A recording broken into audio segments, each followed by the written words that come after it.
네, 그럼 3주차 2차 시의 수업을 시작하도록 하겠습니다. 이번 시간에는 재무제표에 대해서 좀 알아볼 건데요. 재무제표가 어떠한 내용인지에 대한 이제 이해와 그리고 거래 판료소에 대한 이해와 부기를 어떻게 하는지에 대해서 설명을 드리겠습니다.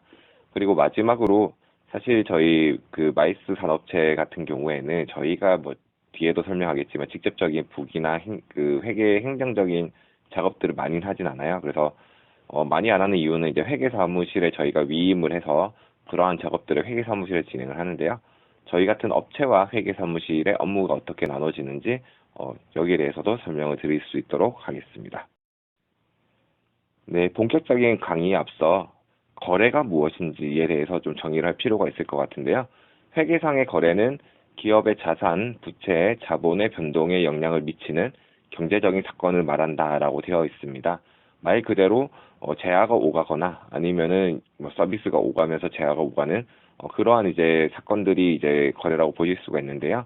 구두 계약만 하고 실제로 계약금을 지급하지 않는 경우 회계상의 거래가 아니라고 나와 있습니다. 이 말은 너무나도 당연한 얘기인데 저희가 왜 일을 하다가 뭐 직접적으로 돈을 받지 않고 또 서비스를 주지 않은 상태에서 우리 그거 일 진행하고 있어라고 뭐 이제 뭐 일하면서는 얘기를 할 수 있지만 사실 돈을 받고 또는 돈을 주고 저희가 그 서비스를 이용을 해야지 회계상의 거래라고 볼 수가 있습니다. 그렇기 때문에 회계상의 거래는 자산, 부채, 자본의 변동이 있는 그거를 기재할 수 있는 사건이 있어야지 회계상의 거래라고 보실 수가 있을 것 같고요. 그리고 다음으로는 거래의 이중성에 대해서 설명을 드리겠습니다. 여러분들 차변, 대변, 회계 관련해서는 좀 많이 들어보셨을 건데요. 예, 여기에 대해서는 뒤에 한 번 더 설명을 드릴 건데 차변과 대변의 금액이 항상 일치해야 된다. 이게 거래의 이중성입니다. 그래서 이 부분은 밑에 나와 있는 표를 보시면 재무상태표에서는 이제 차변에는 자산을 이제 자산의 증가를 쓸 수가 있는 부분이고요. 그리고 대변에는 부채 자본의 감소를 쓸 수가 있습니다. 그리고 손익계산서에는 이제 차변에는 비용, 대변에는 수익의 발생, 이래서 기재를 할 수 있는데요. 뒤에 거래 판료소를 설명드리면서 다시 한번 저희가 예시를 가지고 좀 볼 수 있도록 하겠습니다. 네, 거래 판료소입니다. 아마 거래 판료소가 그 회계를 공부한 친구들은 뭐 저희로 치면 덧셈 뺄셈처럼 아주 기본적으로 알고 있는 공식이랑 내용이라 보시면 되는데요. 이 부분은 여러분들도 설명 들으면 금방 이해할 수 있는 부분입니다. 그래서 앞서 말씀드렸듯이 거래의 이중성에서 이제 차변과 대변이라고 좌우로 보시면 되는데요. 예, 나눠서 기재를 회계는 하게 되어 있는데 차변에 들어갈 수 있는 요소와 대변에 들어갈 수 있는 요소가 정확하게 나와 있습니다. 표를 보시면 아시다시피 자산은 차변이 이제 중심이기 때문에 중심이라는 말은 이제 뭐 저희가 야구로 치면 홈그라운드라고 보시면 될 것 같아요. 아무래도 플러스적인 요인이 있는 게 이제 그 메인이라 보시면 되는데 자산은 이제 차변이 메인이기 때문에 자산의 증가를 차변에 놓습니다. 그리고 만약에 자산이 감소할 경우에는 대변에 이제 기재를 하게끔 되어 있고요. 그리고 부채와 자본은 앞에서도 잠깐 언급을 드렸지만은 대변이 이제 자기의 뭐 홈그라운드로 보시면 될 것 같아요. 그래서 차변에 부채와 자본이 올 경우에는 감소가 됐을 때를 차변에 기재를 하고 그리고 부채와 자본이 증가를 했을 때는 대변에 기재를 할 수 있습니다. 그리고 비용과 수익 같은 경우에는 뭐 비용이 증가하면은 차변에 그리고 수익이 증가하면 대변에 이렇게 기재를 하게 되어 있습니다. 그리고 표에 나와 있는 것처럼 점선으로 연결된 부분이 있고 실선으로 연결된 부분이 있습니다. 실선으로 나와 있는 게 거래의 빈도가 높은 결합관계라고 보실 수가 있고요. 그리고 점선은 아무래도 거래의 빈도가 낮은 결합관계라고 보시면 됩니다. 그리고 지금 회계 같은 경우에는 이제 저희 마이스업에 딱 국한해서 이제 강의나 아니면은 교육 자료가 나와 있는 게 아니라 일반적인 산업, 모든 산업에서 나타날 수 있는 가능성을 다 열어두기 때문에 좀 많이 복잡해요. 근데 사실 저희 마이스 업계 같은 경우에는 다른 이제 그런 업군보다 조금 이제 뭐 수익과 지출이 좀 간소화되어 있고 그리고 이제 뭐 재무 상태표도 이제 좀 그렇게 복잡하진 않죠. 뭐 거기에다가 이제 주식을 이제 뭐 상장을 해서 운영하는 회사는 거의 없다라고 봐야 되기 때문에 그렇기 때문에 실질적으로 현업에서 이제 회계를 다룰 때는 뭐 이 모든 것들을 다 알아야지 한다 보다는 이제 회계사무실과 이제 협력해서 진행한다 보시면 됩니다. 그래서 뭐 옆에 보시면 한 번 더 나와 있지만 재무상태표에 이제 표시를 할 수 있는 계정들은 자산, 부채, 자본이 들어가고요. 그리고 손익계산서 상에는 이제 비용과 수익이 이제 기재가 된다라고 이해하시면 될 것 같습니다. 네, 그러면 앞서 말씀드렸던 이제 거래의 판료소와 거래의 이중성에 대해서 예시로 좀 찾아볼 건데요. 예, 보시는 것 같이 이제 사례 1의 상황에 어떻게 기재를 부기를 하는지에 대한 설명입니다. 사례 1은 자산의 증가와 자산의 감소가 나오는 상태인데요. 앞서 거래의 판료소 제일 위에 있었죠. 자산의 증가는 차변에, 그리고 자산의 감소는 이제 대변에 쓸 수 있다라고 되어 있습니다. 보시면 이제 현금을 지급하고 비품을 구입하는 거래가 발생한 경우라고 나와 있는데요. 예를 들었을 때 저희가 현금 100만 원을 내고 음량 장비를 샀습니다. 근데 현금과 음량 장비라는 비품이 둘 다 자산으로 표시가 될 수가 있죠. 그래서 비품을 구입을 하면 자산이 증가됐습니다. 비품이 증가되기 때문에, 그렇기 때문에 자산의 증가를 이제 차변에 기재를 하고요. 그리고 돈을 지급을 해서 이거 샀으니까는 돈은 좀 감소가 됐겠죠. 그렇기 때문에 현금은 현금을 냈기 때문에 자산의 감소로 볼 수가 있고, 그렇기 때문에 대변에 현금의 지급이 자산의 감소로 이렇게 기재를 할 수가 있습니다. 그래서 이번 사례 같은 경우에는 비품의 구입이 자산의 증가로, 그리고 현금의 지급이 자산의 감소로 해서 각각 차변과 대변에 기록이 된다라고 보실 수가 있고요. 이 두 개의 금액적인 합은 동일하게 100만 원이 되겠죠. 네, 이렇게 보시면 될 것 같습니다. 네, 그리고 두 번째 사례입니다. 두 번째 사례는 자산의 증가와 부채의 증가에 대한 예시를 들고 있는데요. 외상으로 상품을 구입하는 거래가 발생한 경우입니다. 네, 상품의 구입은 자산의 증가로 볼 수가 있겠죠. 그렇기 때문에 차변에 이제 위치를 해야 되고요. 그리고 외상으로 상품을 구입했기 때문에 앞서 첫 번째 시간에 말씀드렸듯이 외상은 매입 채무로 됩니다. 미지급금으로 보실 수가 있기 때문에, 그래서 매입 채무의 발생으로 부채가 증가를 했기 때문에 대변의 부채의 증가로 기재를 하실 수가 있습니다. 그래서 이번 사례는 상품의 구입이 자산의 증가로 차변에 기록이 되고, 외상 매입금의 발생이 부채의 증가로서 대변에 기록이 된다라고 보시면 됩니다. 이 또한 차변과 대변의 금액적인 부분은 동일한 금액이 되겠죠. 그리고 세 번째 사례입니다. 세 번째 사례는 이제 자본금을 출자하기 위해 회사에 현금을 제공한 경우라고 되어 있는데요. 예를 들면은 마이스 플랜즈라는 회사의 대표이사가 회사의 자본금을 늘리기 위해서 1억이라는 돈을 회사에 더 투자를 했다라고 이해하시면 될 것 같습니다.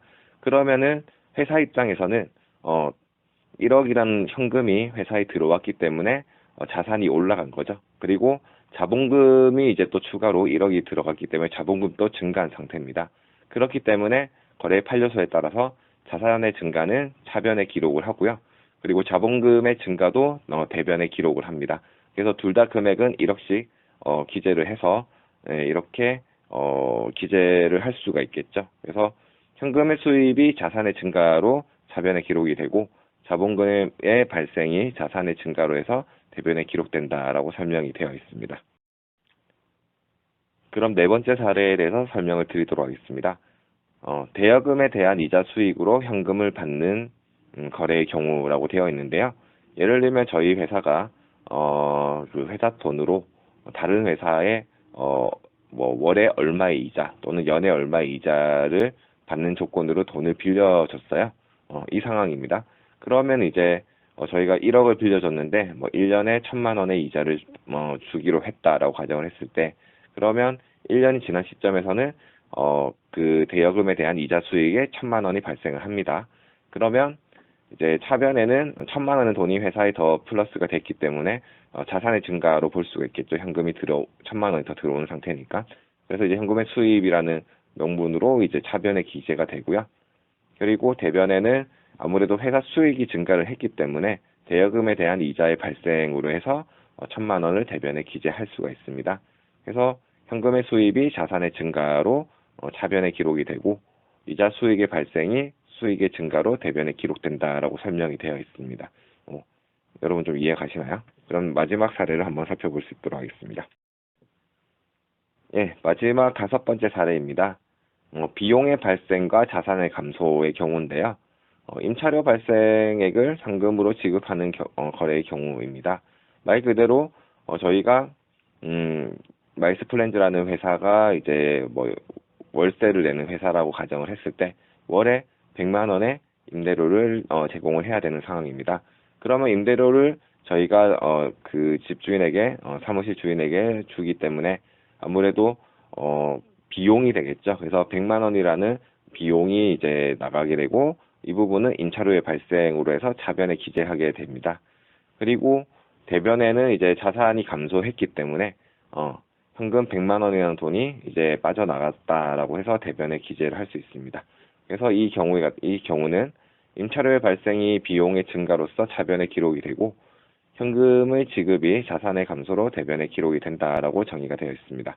여러분 뭐 거래 이중성에 대해서 조금 5개의 예시를 보시면서 이제 좀 이해를 하셨을 것 같은데요.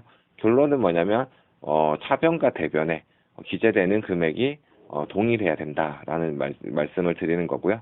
그리고 차변과 대변에 기재되는 항목들은 거래의 판례서에 맞춰서 이제 차변과 대변으로 이렇게 좀 규칙을 정해서 이제 나누어진다라고 보시면 됩니다. 근데 지금 사례 5개를 들었는데 이렇게 딱 5개만 나오면 좋지만 사실 좀 복합적인 거래들이 많아요. 거기에 대해서는 다음 장에 알아볼 수 있도록 하겠습니다. 네, 앞서 보셨던 거래의 이중성을 설명드리면서 총 5개의 사례에 대해서 설명을 드렸습니다. 거래가 이제 발생하는 이제 거래의 종류가 교환거래, 손익거래, 혼합거래로 보시는 표와 같이 총 3가지로 나누어지는데요. 교환거래는 이제 자산, 부채, 자본의 변동이 있는 거래라고 설명이 되어 있고 수익과 비용이 발생하지 않는 거래라고 보시면 됩니다. 앞서 설명드렸던 사례에서 1번부터 3번째까지가 교환거래 교환거래로 볼 수가 있는데요. 다음으로 손익거래는 4, 5번을 떠올리시면 될 것 같습니다. 수익과 비용 중 하나와 자산, 부채, 자본이 나타나는 거래라고 보시면 되는데요. 뭐 돈을 벌어서 자산이 증가했다. 또는 비용이 나가서 자산이 감소했다. 이렇게 단순하게 볼 수 있는 게 이제 손익거래라고 보실 수가 있습니다. 요 2가지 거래만 있으면은 뭐 여러분들이 회계를 이해하시는데 크게 어려움은 없지만 혼합거래의 형태가 많이 나옵니다. 혼합거래는 이제 하나의 거래에 교환거래와 손익거래가 혼합되어 있는 거래라고 나와 있는데요. 이렇게 3가지의 종류로 거래가 나온다라고 생각을 하시면 될 것 같습니다. 자, 그러면 교환거래에 대한 예시를 3가지를 추가로 더 들어보도록 하겠습니다. 이 예시는 실질적으로 저희 마이스업에서 이제 자주 볼 수 있는 그런 예시라고 보시면 될 것 같은데요. 먼저 첫 번째로 국민은행에 대출 1억 원을 마이스플랜즈라는 회사가 받았다라고 가정을 했습니다. 앞서 설명드렸던 이제 예시랑 뭐 크게 다르지 않는 예시인데요. 대출 같은 경우에는 우리가 돈을 받았기 때문에 자산이 증가를 하겠죠. 그래서 보통 예금 현금 1억 원을 이제 차변에 자산의 증가로 기재를 하시면 되고요. 그리고 아무래도 이거는 대출금이기 때문에 갚아야 되는 돈, 즉 부채가 되겠죠. 그래서 부채가 늘어났기 때문에 대변에는 장기 차입금의 과목으로 1억 원을 기재할 수가 있습니다. 이 부분에 대해서는 앞서 설명드린 거랑 다르지가 않기 때문에 여러분도 이해가 빠르실 것 같고요. 2번째는 행사를 진행하고 세금계산서를 이제 발행을 했는데 2019년도에 발행을 했는데 2019년도에 5천만 원을 받고 2020년도에는 아직 5천만 원을 받지 못했다라고 가정을 했습니다. 사실 이러한 상황들이 좀 뭐 저희 업계에서는 자주 발생을 하기도 하고요. 이럴 경우에는 이제 행사 미수금을 어떻게 봐야 되냐라고 보셔야 되는데 행사 미수금은 어차피 저희가 받을 돈입니다. 받을 돈이기 때문에 자산의 증가로 볼 수가 있겠죠. 그렇기 때문에 차변에 5천만 원의 행사 미수금으로 자산의 증가로 기재를 하실 수가 있고요. 그리고 대변에는 자본의 증가입니다. 이익잉여금 매출이 5천만 원 발생을 해서 자본의 증가로 하는데 그럼 여러분들이 이렇게 또 궁금증을 제시할 수가 있겠죠. 5천만 원 매출이면은 이거는 그 수익의 증가로 봐야 되는 거 아닌가요? 라고 말씀하실 수도 있습니다. 근데 이 부분은 여러분들이 이해를 어떻게 하셔야 되냐면 이 매출을 이제 작년에 1억이라는 이제 행사를 하고 5천만 원 아직 못 받은 상황이잖아요. 그러면 작년에 계산서를 발행을 하고 못 받은 돈이라고 보시면 됩니다. 어차피 받아야 되는 돈이라고 보셔야 되는 거고요. 그렇기 때문에 이익잉여금으로 이제 과목이 정리가 될 수가 있습니다. 이렇게 들어가면 조금 헷갈려 하시고 저도 사실 헷갈리는 거 맞는데요. 이 부분은 저희 회계사무실에 검수를 받은 부분이기 때문에 이렇게 기재를 하는 게 맞다라는 걸 알고 계시면 될 것 같아요. 그리고 세 번째로 회사에서 회사 자금 1억과 대출 2억으로 사무실을 매입했다라고 가정을 했습니다. 뭐 사실 저희 마이스 플랜즈도 작년에 이제 사무실을 매입을 한 케이스인데요. 그러면은 금액이 두 가지가 나왔죠. 1억과 2억이 나왔는데 우선 차변에는 자산으로 생성이 된 거는 건물 3억 원이 자산으로 들어왔습니다. 네, 두 개를 합친 금액으로 사무실을 샀기 때문에 그렇기 때문에 차변에는 자산의 증가 3억을 이제 건물이라는 과목으로 기재를 하시면 되고요. 그리고 대변 같은 경우에는 저희가 가지고 있던 현금 1억 원이 나간 거죠. 그렇기 때문에 자산의 감소로 볼 수가 있습니다. 그래서 현금이 이제 현금이라는 자산이 이제 감소를 했다라고 해서 대변에 하나를 기재를 해주시고요. 그리고 대출을 받았기 때문에 대출은 첫 번째 예시처럼 장기 차입금으로 기재를 할 수가 있겠죠. 그래서 장기 차입금 2억 원이 생겼는데 이거는 갚아야 되는 돈이기 때문에 부채의 증가다. 해서 현금 1억과 부채 2억을 가지고 이제 3억이라는 사무실을 샀기 때문에 이렇게 기재를 해야 됩니다. 그래서 이제 뭐 이런 식의 기재가 좀 여러 개 있는데 왜냐하면 항목이 하나하나 딱딱딱 들어가면은 딱 이상적이지만은 이렇게 뭐 차변에는 하나가 나와 있는 대변에는 뭐 한 세네 개가 나온다든지 이러한 이제 부기가 생기면 여러분들이 좀 헷갈려 하실 수도 있을 것 같습니다. 네, 그리고 손익거래에 대한 예시는 두 가지로 볼 건데요. 아마 저희 업계에서 가장 많이 발생을 하는 케이스를 가져왔습니다. 첫 번째로 케이스 1을 보시면 행사를 이제 진행을 하고 정산을 받았는데 행사 전체 예산을 1억짜리에 1억짜리 진행을 해서 매출 1억이 발생을 했다라고 예시를 들고요. 그리고 이제 이 행사를 진행하기 위해서 이제 지출된 비용이 무대 설치비 1,000만 원, 시스템비 2천만 원, 렌탈비 3천만 원, 섭외비 2천만 원, 그리고 인건비 1,000만 원 이렇게 들었다라고 가정을 했습니다. 보시면은 이제 나머지 이제 그 매출에서 남는 돈은 이제 회사 수익이 되겠죠. 그래서 옆에 있는 표를 보시면 차변에는 비용의 증가가 온다고 말씀을 드렸죠. 그래서 무대 설치비 1,000만 원, 시스템비 2천만 원, 렌탈비 3천만 원, 섭외비 2천만 원, 인건비 1,000만 원이 각 계정으로 차변에 기재가 되어 있습니다. 그리고 대변에는 행사 매출로 이제 수입의 증가니까 행사 매출로 해서 저희가 기재를 해 놓은 상황이고요. 보시면은 이제 1번 제일 하단에 이익잉여금에서 1천만 원 수익을 기재를 했습니다. 여기에 대한 요소는 자산의 증가로 보실 수가 있을 것 같고요. 그렇기 때문에 케이스 원의 경우에는 이렇게 이제 그 대변에는 이제 행사의 매출 하나의 이제 항목이 들어가지만 이제 차변에는 이제 비용과 수익을 포함해서 총 6개의 항목이 들어간다라고 보실 수가 있습니다.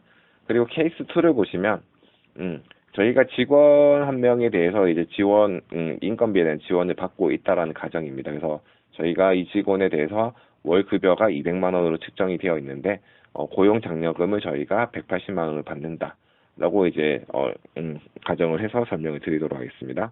우선 직원의 급여는 당연히 비용이죠. 회사 입장에서는. 그렇기 때문에 차변에는 200만 원이라는 비용이 발생을 했기 때문에 비용이 증가했다라고 기재를 하실 수가 있고요. 그리고 이제 오른쪽에 있는 대변을 보시면은 저희가 지원금 180만 원을 이제 이익으로 볼 수가 있겠죠. 저희 회사 돈이 아니기 때문에. 그렇기 때문에 영업의 수익으로 이제 자비익으로 이제 표시를 하실 수가 있고요. 그리고 이제 저희 회사에서는 실질적으로 이 친구한테 급여를 주는 게 20만 원밖에 안 되기 때문에 이 20만 원은 저희 회사에 현금으로 이제 지급을 하게 됩니다. 그렇기 때문에 자산이 감소했기 때문에 자산의 감소. 이렇게 대변에는 2개 항목으로 기재를 할 수가 있습니다. 이거는 사실 여러분들한테 이제 좀 이해가 쉽도록 제가 뭐 단편적으로 이제 케이스를 든 상황이고요. 사실 좀 더 복잡한 일들이, 그런 거래들이 많습니다. 그런 거래가 많고, 사실 뭐 저희 뭐 앞서에서도 설명을 드렸지만 저희 회사가 조직이 큰 게 아니기 때문에 뭐 인사과, 뭐 이제 뭐 회계과, 뭐 이렇게 뭐 과별 대기업에 있는 부서별 이제 인원이 다 있진 않아요. 그렇기 때문에 좀 더 효율적으로 이런 부분들은 회계를 잘하는 친구를 회사 직원으로 두는 것보다 회계를 전문적으로 하는 회계 사무실에 우리가 이제 위임을 해서 운영을 하기 때문에 저희도 사실은 하면서 이제 이런 부분에 대해서는 회계 사무실 자문을 구하면서 진행을 하고 있습니다. 그렇기 때문에 여러분들이 뭐 이러한 이제 그 작성 방법을 여러분들이 하나하나 다 아실 필요는 없고요. 대신 뭐 회계 관련된 이제 자격증을 준비하시는 분들은 좀 더 이제 회계 자격증에 나오는 이제 케이스들을 많이 학습을 하고 많이 이해를 하시고 많이 풀어보셔야겠죠. 그런 분들이면은 좀 더 찾아서 이러한 예시를 가지고 어떻게 나눠서 어떻게 기재를 하는지를 좀 더 찾아보시면은 도움이 되실 것 같습니다. 네, 다음으로 재무제표에 대해서 설명을 드리도록 하겠습니다. 재무제표는 여러분들 뭐 이 용어는 되게 많이 들어서 익숙하실 건데요. 사실 재무제표가 뭔지에 대해서 정확히 아시는 분들은 많이 없을 거라 생각을 합니다. 그래서 우선 설명글을 한번 읽어보면 재무제표란 현 상태의 금액 기록이나 관리를 위해서 작성하는 표라고 되어 있고요. 어, 재무제표는 재무상태표와 손익계산서 그리고 이익잉여금 처분계산서를 합쳐놓은 하나의 문서라고 보실 수가 있습니다. 그래서 재무제표는 재무회계 과정을 통해 수집된 이제 정보가 기재가 되어 있고 처리된 정보를 정기적으로 이용자에게 전달하는 방법으로서 재무보고의 가장 핵심적인 보고수단으로 활용되고 있다라고 나와 있습니다. 사실 재무제표는 1년 단위로 이제 작성이 되는데요.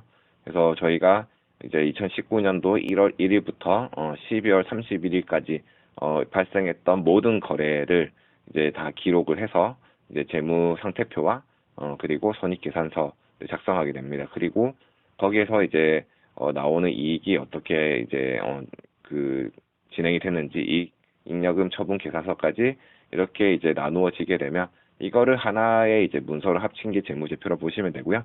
보통은 이제 저희가 한 12월 30일까지 거래가 발생을 하고 1월 말 정도까지 이제 이 거래에 대한 정리를 다 해서 이제 회계사무소에 넘기면 보통 3월쯤에 이제 재무제표가 나온다고 보시면 됩니다. 뭐 나중에 다음 시간 설명을 드릴 상황이 있겠지만 이 재무제표를 가지고 기업 신용도 평가를 진행을 해서 기업 신용도 평가 등급서가 나오게 되고요. 그리고 이 재무제표를 통해서 이제 대출을 받거나 아니면은 금융적인 이제 회사의 상황을 가지고 업무를 처리하게 될 때도 이제 이 재무제표를 모두 다 사용하게 됩니다. 추가적인 설명을 더 읽어보면 상법에서는 재무상태표, 손익계산서 및 이익잉여금 처분계산서 또는 결손금 처리계산서를 재무제표로 하고 있으며 기업회계 기준에서는 재무상태표, 손익계산서, 현금흐름표, 주기 및 주석을 재무제표로 정하고 있다라고 되어 있는데요. 사실 마이스업계가 뭐 기업회계를 나눠서 이렇게 회계적인 부분을 가지고 이제 뭐 회사를 운영하는 포지션이 아니기 때문에 상법에서 얘기하는 제표라고 이제 좀 이해를 하시는 게 맞는 것 같습니다. 그래서 옆에 있는 오른쪽에 표를 보시면 재무제표가 크게 이제 보게 되시면 대차대조표와 손익계산서, 그리고 잉여금 처분계산서로 나눠지는데요. 이 대차대조표는 앞선 시간에 제가 계속 말씀드렸던 재무상태표랑 동일한 내용이라 보시면 될 것 같습니다.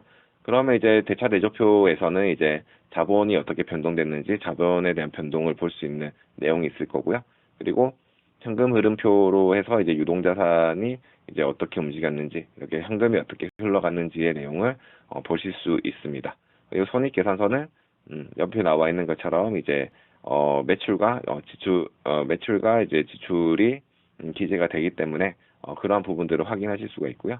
그리고 이익잉여금 처분계산서는 이제 유보이익 배당금을 어떻게 진행을 했는지, 뭐 예를 들면은 뭐 주주들하고 어떻게 나눴는지 뭐 이런 내용들이 나온다라고 생각을 하시면 될 것 같습니다. 네, 그럼 재무상태표, 뭐 앞서 말씀드렸던 대차대조표랑 동일한 용어라고 말씀드렸는데 재무상태표에 대해서 정의를 한번 읽어보도록 하겠습니다. 앞서 제가 재무제표에 대해서 설명을 드리면서 뭐 핵심적인 내용들을 다 말씀을 드렸다라고 생각을 하고 있고요. 이 부분에 대해서는 한번 쭉 읽어보고 추가적인 설명이 필요한 부분을 설명드릴 수 있도록 하겠습니다.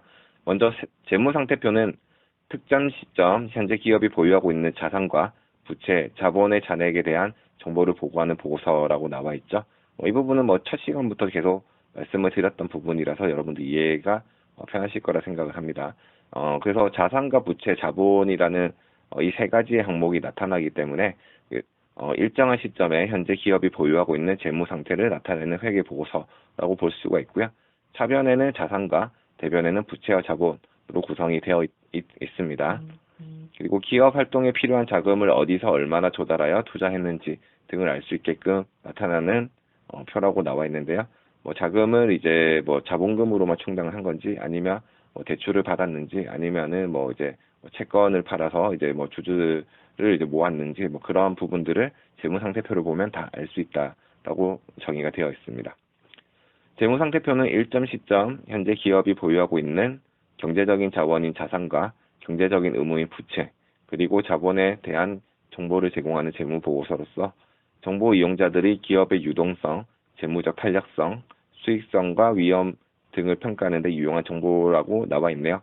그래서 이 재무상태표를 통해서 자산과 부채와 자본의 기재를 보고 이제 이 정보를 이용하는 사람들, 직원이 될 수도 있고 경영자가 될 수도 있고 그리고 이제 투자자나 이렇게 보실 수가 있겠죠. 이분들이 판단하려고 하는 거는 기업의 이제 재무가 얼마나 탄탄한지, 여기가 좀 안전한 데인지 아니면 불안한 데인지 이런 부분들을 판단하기 위한 목적이 크다라고 이해를 하시면 될 것 같습니다. 회계의 가장 기본적인 등식의 형식을 가지고 있으며 앞서 말씀드렸죠. 차변과 대변의 합은 항상 같아야 된다라는 이제 등식을 가지고 있습니다. 그리고 총 자산의 합계는 항상 총 부채와 총 자본의 합계가 정확하게 일치해야 된다라는 내용입니다. 그리고 재무상태표는 차변과 대변으로 구성이 되어 있으며 차변은 자산은 자금이 어떻게 사용되고 얼마나 남았는지를 보여주며 대변은 부채와 자본 항목은 자금이 어떻게 조달되어 있는지를 알 수 있게 해준다라고 되어 있습니다. 말 그대로 차변에 나와 있는 자산을 딱 봤을 때는 자금이 어떻게 사용돼 얼마나 남아 있는지에 대해서 당연히 이제 금액이 나와 있겠죠. 그리고 대변을 봤을 때 이 자산이 부채와 자본 각각 얼마씩 이렇게 좀 퍼센테이지가 나눠져 있는지 이렇게 보실 수가 있습니다. 아무래도 부채가 많고 자본이 적으면 이 회사는 갚아야 될 돈이 많기 때문에 아무래도 수익률을 올리기에는 아직 좀 기간이 많이 남았다. 또는 이 부채를 못 갚았을 때 이 회사가 힘들어서 이제 문을 닫을 수도 있겠구나. 이렇게 판단하실 수가 있겠죠. 이렇게 재무상태표는 이해하시면 될 것 같습니다. 자, 다음으로 손익계산서에 대해서 알아보도록 하겠습니다. 손익계산서는 일정 기간 동안 기업의 경영 성과를 나타내기 위한 재무제표의 양식이다라고 나와 있네요.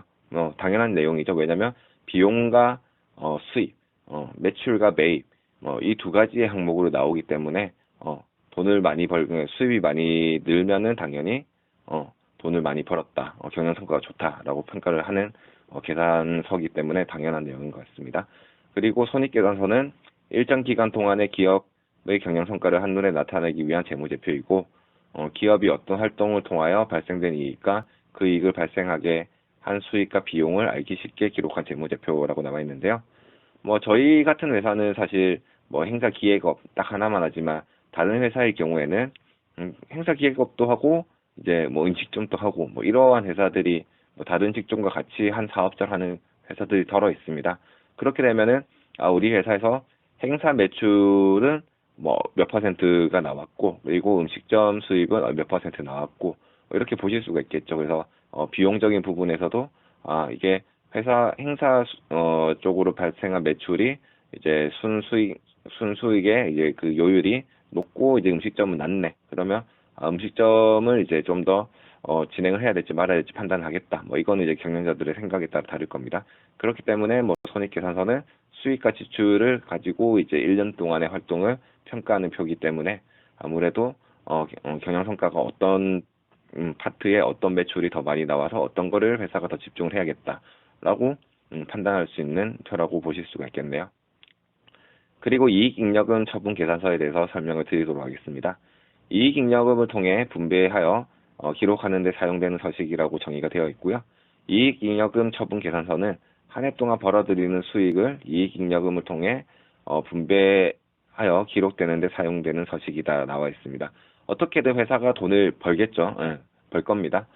벌면 이 돈을 어떻게 나누어 가지는지에 대해서 기록을 하는 게 이익잉여금 처분 계산서라고 보시면 될 것 같습니다. 그래서 이익잉여금 처분 계산서는 처분한 이익잉여금, 주당 배당률, 차기 2월 이익잉여금 등으로 구성이 되며 주주총회 시 제출되는 서류 목록 중 하나고 감사에게 감사를 받아 주주총회에 제출되는 서류라고 나와 있습니다. 내가 예를 들면 작년에 우리가 행사를 30억을 하고 행사의 이익이 한 6억 정도 생겼다라고 가정을 하겠습니다. 그러면 이 6억을 이제 뭐 직원들하고 이제 연말에 저희가 뭐 이제 성과금으로 나눠서 가졌는지 가진 게 몇 프로인지 아니면 이 수익을 들고 2020년도 회계 시작에 이제 들어왔는지 뭐 주식회사의 경우에는 그러면 이제 주주들한테 얼마의 배당금을 줬는지 뭐 이러한 부분들이 이제 나누어서 나타나지겠죠. 그렇게 이해를 하시면 될 것 같습니다. 그래서 여기서 얘기하는 이익은 물건이나 물품을 내어 판매하는 행위이며 개인이나 기업이 영업을 목적으로 하여 상품의 판매 또는 용역의 제공을 하고 그 대가를 받은 것으로 나오는 수익을 매출이익이라고 뜻하며 매입은 기업에서 판매를 위하여 상품에 필요한 원재료 등 구입하는 행위를 말한다라고 되어 있는데요. 쉽게 얘기하면 매입은 지출이라고 보시면 될 것 같습니다. 지출이라고 보시면 될 것 같고 그리고 매출이 수익이 나오는 거를 이익이라고 보시면 되겠네요. 아주 당연한 얘기를 설명해 놓은 것 같습니다. 네, 그럼 회계를 어떻게 기록을 하는지에 대한 순서와 거기에 대한 용어에 대해서 설명을 드리도록 하겠습니다. 먼저 아주 당연하게 거래가 발생이 되어야지 회계의 시작이 되겠죠. 그래서 거래가 발생을 하면 붕괴를 합니다. 붕괴는 밑에 나와 있는 설명처럼 회계상 거래가 발생을 하면 차변과 대변으로 나누고 각각에 맞는 계정 과목과 금액을 기록하는 것을 말하는데요. 그러면 이 붕괴가 이제 모여 있는 그러한 서류는 이제 붕괴장이라고 보실 수가 있겠죠. 그래서 붕괴장은 붕괴를 통해 발생한 거래를 기록하는 회계청부다라고 아시면 될 것 같습니다. 그러면 이제 붕괴장을 이제 정기를 통해서 총계정 원장으로 만드는데요. 정기는 붕괴장에 기록된 거래를 해당 계정에 옮겨 기록하는 것을 말하고 총계정 원장은 이러한 계정들이 모여 있는 장부라고 보시면 됩니다. 그리고 시산표를 통해서 이제 오류를 검증을 하는데요. 시산표는 재무제표를 작성하기 전에 붕괴와 정기의 오류 여부를 검증하기 위해서 작성되는 표를 말한다라고 되어 있습니다. 말 그대로 제대로 기록을 했는지에 대해서 오류를 검증하기 위한 이제 그 서류가 시산표라고 보시면 되는데요. 사실 여러분들이 뭐 시산표까지는 아실 필요가 없습니다. 근데 시산표 같은 경우에는 나올 수 있는 그러니까 발견할 수 있는 오류와 발견하지 못하는 오류가 있는데요. 뭐 예를 들면은 내가 어떤 게 있을까요? 내가 현금을 한 100만 원을 주고 뭘 하나 샀어요. 상품을 하나 샀어요. 그러면 상품은 이제 자산의 증가하기 때문에 차변에 오고 이제 그 현금은 이제 자산의 감소기 때문에 이제 대변에 오게 되죠. 근데 예를 들면은 금액을 잘못 기록한 경우, 예를 들면 내가 100만 원의 돈을 줬는데 이제 그 상품을 한 80만 원을 썼다 또는 이제 10만 원을 썼다 할 경우에는 금액이 다르기 때문에 이건 시산표에서 쉽게 찾아낼 수 있습니다. 근데 예를 들면은 내가 예를 들면 음향 장비 100만 원 샀는데 이거를 상품이라고 표시를 안 하고 다른 계정으로 표시를 했다. 금액이 같은데 이제 그 표기한 계정이 다르다. 이런 거는 시산표를 통해서 찾아낼 수 없다고 합니다. 그렇기 때문에 이제 그 총 계정 원장을 만드는 그 담당자가 꼼꼼하게 계속 봐야 되는 거고요. 이런 부분에 대해서 나중에 이제 회계 사무실 또는 이제 총 계정 원장을 이제 마무리하는 그 담당자가 봤을 때는 이제 이거를 어떠한 계정으로 어떻게 해야 되는지 또는 이제 모르고 넘어갈 수 있는데 그런 부분들은 이제 자기네들 시스템 또는 이제 자기네들 판단에 따라서 이렇게 수정을 해서 보고를 한다라고 보시면 될 것 같습니다. 자, 그럼 오늘의 마지막 시간으로 저희 마이스 업체라고 회사라고 할게요. 회사와 회계 사무실의 업무 분담이 있는데요. 어떠한 것들을 하는지에 대해서 설명을 드리도록 하겠습니다. 먼저 당연히 거래가 발생을 하겠죠. 어떤 사업을 하든 거래가 발생을 할 겁니다. 이 거래에서는 이제 매출로 볼 수 있는 거는 저희 업계에서는 이제 행사비, 그리고 지원금 등 이제 돈이 들어오는 것들을 볼 수가 있겠죠. 그래서 매출은 요 두 가지가 제일 대표적이라고 보시면 될 것 같고요. 매일 돈이 나가는 거는 이제 업체에 돈을 주는 업체 대금, 그리고 저희 법인카드를 쓰는 카드 사용, 그리고 관리비와 과태료, 뭐, 예를 들면 저희가 일을 하면서 한 번씩은 뭐 속도 위반을 하거나, 뭐 이렇게 뭐 신호 위반 이런 것들에 대한 이제 상황이 발생을 하고 그런 것들도 다, 지출, 매입으로 봐야겠죠. 그리고, 음, 이제 뭐 사무실을 만약에 임차라고 쓰고 있으면 임차비가 발생할 거고, 그 외에 이제 뭐 직원들 인건비 또는 이제 저 행사를 진행해주는 이제 뭐 스텝, 뭐 통역, 그 외에도 이제 뭐 사회자, 뭐 공연티 등의 이런 섭외비들이 있을 수도 있고요. 그리고 통신비, 저희가 뭐 회사 전화를 쓰거나 회사 인터넷 쓰거나 이런 거 다 통신비죠. 그리고 이제 개인 지출, 뭐 저희 직원들이 법인카드가 없어서 현장에서 자기 돈을 내서 결제를 해야 되는 경우들이 있습니다. 그런 것들도 이제 회사 내규에 따라서 이제 지출 비율을 올리게 되는데 그런 개인 지출들도 다 돈이 나가는 지출이라고 보시면 되고요. 그 외에 이제 뭐 법인 차량 렌트비, 뭐 보험비 등이 있겠죠.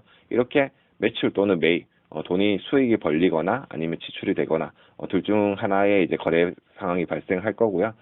이런 거래 발생이 되면은 앞서 말씀드렸듯이 이제 회사 직원이 거래별 서류 작성을 하고 기록을 합니다. 그래서 뭐 저희 같은 경우에는 이제 뭐 인건비면 인건비를 이제 지출하는 서식이 따로 있고 이렇게 저희 회사에서는 이 돈이 어떻게 나갔는지에 대한 기록을 다 하게 되어 있어요. 그래서 이제 회사 예금 거래 기록과 거래 서류를 대조를 해서 회사에서는 돈이 이게 나갔는데 서류가 없다. 그러면은 우리가 그때 서류를 안 받았거나 아니면 작성하는 걸 깜빡했거나 작성을 했는데 이 서류가 누락이 됐거나 이렇게 볼 수가 있습니다. 그래서 보통은 이제 저희가 분기마다 부가세 신고를 하는데요. 법인 같은 경우에는 1년에 4번 하는데 그때 이제 회계사무실에 자료를 주면서 전체적으로 왜냐면은 뭐 매일매일 꼼꼼히 봤을 때 또 빠지는 부분들이 있기 때문에 한번 신고를 할 때 그때 집중적으로 보고 없는 것들은 이제 저희가 뭐 이제 좀 유출을 하거나 아니면 직원들한테 그 담당 업무를 했던 직원이 혹시나 뭐 서류를 받았는데 안 올렸는지 뭐 이런 부분들을 확인을 합니다. 그리고 통장 거래 내역과 거래 서류를 이제 확인을 했을 때 모두 다 일치가 된다. 이제 돈이 나가고 들어온 거에 대한 기록이 우리 회사에서는 다 정리가 되어 있다라고 보시면은 이걸 이제 저희는 회계사무실에 넘기고요. 예. 그러면 이제 회계사무실에서는 이제 이 내용을 가지고 과목별 부기를 하고 부기장을 만들고 총 계정 원장을 만들겠죠. 이렇게 그 세무신고, 국세청이나 이런데 신고를 할 수 있는 서류를 이제 작업을 하기 시작합니다. 그럼 당연히 불일치 사항이라든지 아니면은 여기에 대한 내용이 누락이 되었다 하는 부분들은 다시 저희한테 요청을 하겠죠. 저희 뭐 몇 월 며칠에 뭐 인건비 항목으로 얼마가 나갔는데 여기에 대한 서류가 없어요. 뭐 저희가 꼼꼼히 봤는데도 또 그쪽에 또 빠져 있는 경우도 발생을 합니다. 그러면 이제 저희가 보고 저희가 찾아서 다시 드리겠습니다. 만약에 못 찾는 경우에는 이거 증빙 자료를 못 찾겠는데 이러면 어떻게 하죠 하면은 이제 회계사무실에서 알아서 이렇게 좀 변형을 해서 이렇게 신고를 해주기도 합니다. 그리고 총 계정 원장이 다 나오면 이제 세무신고 및 세금 고진서를 회사한테 전달합니다. 세무신고를 보통 뭐 회사에 회계팀이 있다, 회계사무실 업무를 전부 다 할 수 있는 부서가 있다, 또는 이제 직원이 있다 할 경우에 직접 해도 상관은 없어요. 근데 이게 아무래도 전문적인 내용이다 보니까 마이스 업체는 앞서 말씀드렸듯이 뭐 이제 뭐 직원이 몇백 명씩 뭐 각 필요한 부서를 다 갖추고 이제 하진 않기 때문에 이제 외주 베이스로 많이 돌아갑니다. 그래서 회계사무실 맡길 경우에는 세무신고를 회계사무실에서 진행을 해주고 그럼 회계사무실에서는 이제 이렇게 신고를 했고 법인세, 뭐 부가세, 뭐 지방소득세 등 세금들이 이렇게 해서 이 금액이 나왔어요 해서 이 고지서를 저희 회사한테 전달을 해줍니다.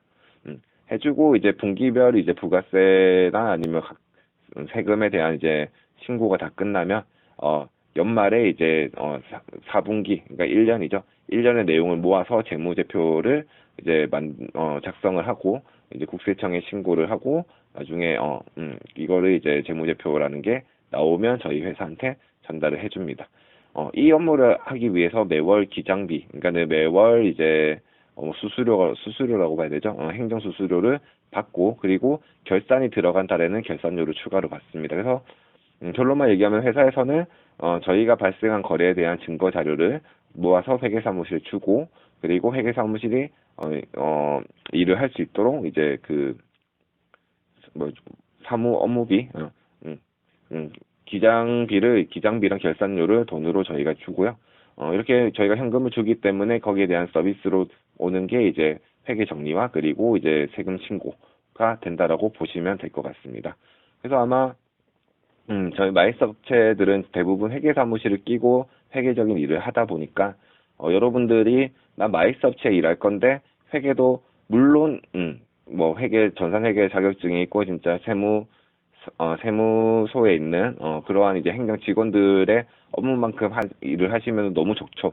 근데 그거를 하시면서 이제 행사 기획업 같이 한다. 이거는 욕심이라 봅니다. 그래서 저희 같은 회사들은 선택과 집중의 개념으로 우리는 행사 기획을 하고 행사 실행을 잘할 수 있는 인원이 필요하지 회계적인 업무를 잘 보는 분이 굳이 필요 없습니다. 왜냐하면 회계 사무실에서 잘하는 일을 회계 사무실에 맡기면 월 기장료 저희는 30만 원 주거든요. 월 기장료 30만 원에 이제 회계 신고할 때마다 한 2, 300만 원 이렇게만 주면 되기 때문에 굳이 연봉을 들여가지고 이 친구들을 뽑을 니즈가 떨어진다라고 이해를 하시면 될 것 같습니다. 그렇기 때문에 뭐 좀 더 회계적인 거에 대해서 구체적으로 여러분들 설명이 듣고 싶으면 사실 저도 전문가가 아니기 때문에 제가 말씀드리는 게 이제 좀 오역이 있을 수도 있고요. 그런 분들은 이제 전산회계 자격증을 공부를 하시고 그런 학원에 들어가셔가지고 전문적으로 배우시는 게 더 도움이 된다라고 저는 판단이 됩니다. 이번 시간에는 이제 재무제표에 대해서 전체 전반적인 이해에 대해서 설명을 드렸는데요. 좀 도움이 되셨는지 모르겠네요. 그렇기 때문에 사실 재무회계에 대한 이론적인 수업은 제가 봤을 때 저희 마이스 업계에서는 이 정도만 아셔도 충분히 많이 안다라고 보실 수가 있을 것 같습니다. 다음 시간에는 제가 뭐 저번 시간에 보여드렸던 그 프로그램의 연장선인데요.